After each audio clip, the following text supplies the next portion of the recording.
लघु बीजाणु जन कोशिकाएं, माइक्रोस्पोरेंजियल सेल्स। लघु बीजाणु धानी की भित्ति द्वारा परिबद्ध कोशिकाओं के समूह को लघु बीजाणु जनन उत्तक कहते हैं। लघु बीजाणु जनन कोशिकाएं लघु बीजाणु मात्र कोशिकाओं, पराग मात्र कोशिकाओं के रूप में कार्य करती हैं।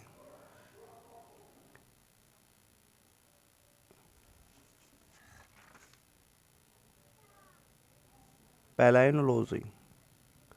पैलाइनोलॉजी की अगर हम बात करें कि विज्ञान की वह शाखा जिसमें पराग कणों की संरचना का अध्ययन किया जाता है उसे पैलाइनोलॉजी कहते हैं। अगर हम बात करें परागकण या लघु बीजाणु धानी की संरचना की, परागकण या लघु बीजाणु धानी की जो संरचना होती है, यदि हम उसे देखें तो ये परागकण एक प्रकार की गोलाकार संरचना होती है।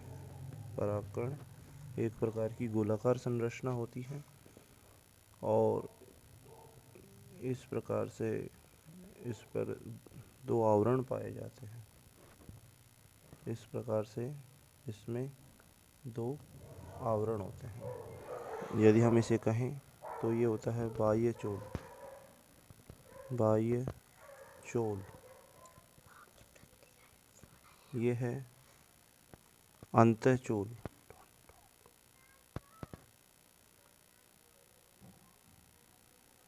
केंद्रक।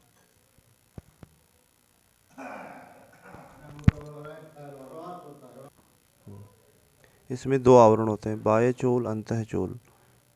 बाह्य चोल, बाह्य आवरण जो होता है इसका निर्माण टैपेटम की प्रोयूबिस कणिकाएं होती हैं, उनके ऊपर स्पोरोपोलिन के जमाव के कारण यूबिस काय बनता है और ये यूबिस काय जो है टैपेटम के चारों ओर बाह्य चोल का निर्माण करता है।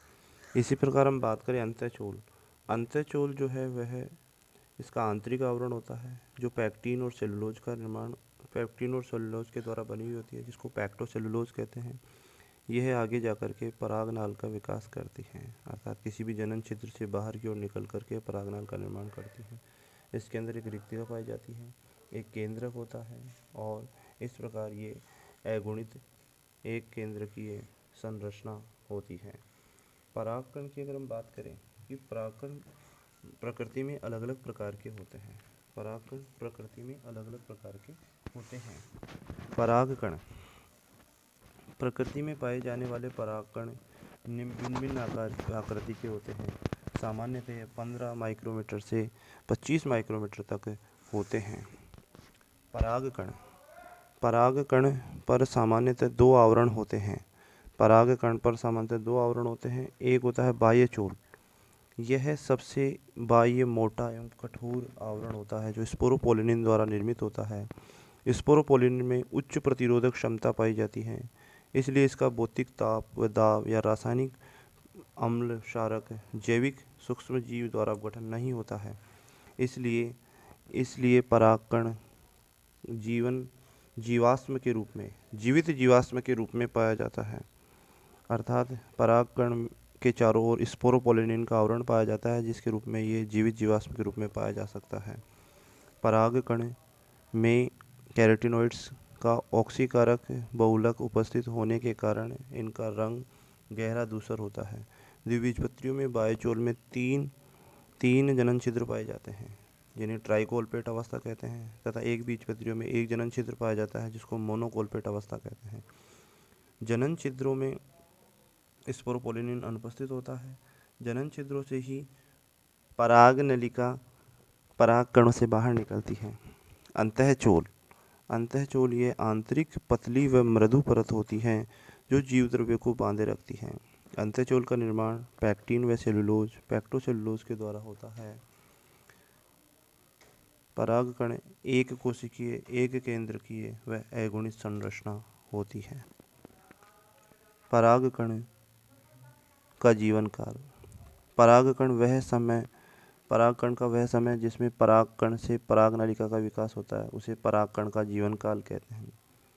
परागकण के जीवन काल का अर्थ है कि परागकण के सक्रिय रहने का समय, कि परागकण कितने समय तक सक्रिय रहता है। गेहूं, जौ के परागकण का जीवन काल 30 मिनट का होता है। रोजेसी कुल, गुलाब, लेग्यूमिनेसी फैबेसी कुल, दाल वर्ग, सोलेनेसी बैंगन कुल के परागकणों का जीवन काल कुछ महीनों का होता है।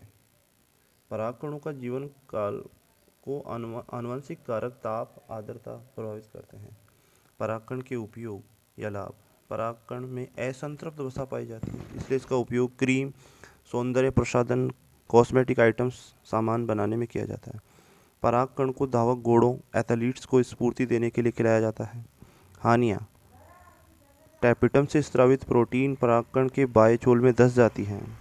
लघुबीजाणुधानी के स्फुटन से परागकण मुक्त होकर वायुमंडलीय आर्द्रता को ग्रहण करता है, जिससे प्रोटीन वायुमंडल में मुक्त होकर मनुष्य में एलर्जी, प्रत्युर्जता, हे फीवर, श्वसन संबंधित रोग, अस्थमा उत्पन्न होते हैं।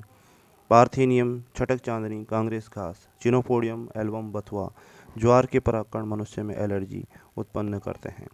अर्थात अगर हम बात करें कि परागकण जो होते हैं वह मानव में एलर्जी उत्पन्न करने का कार्य भी करते हैं। इस प्रकार आज हमने परागकण की संरचना, परागकण के लाभ, परागकण की हानियाँ आदि के बारे में पढ़ा। यदि ये वीडियो आपको अच्छा लगा हो तो लाइक, शेयर और सब्सक्राइब जरूर करें। धन्यवाद।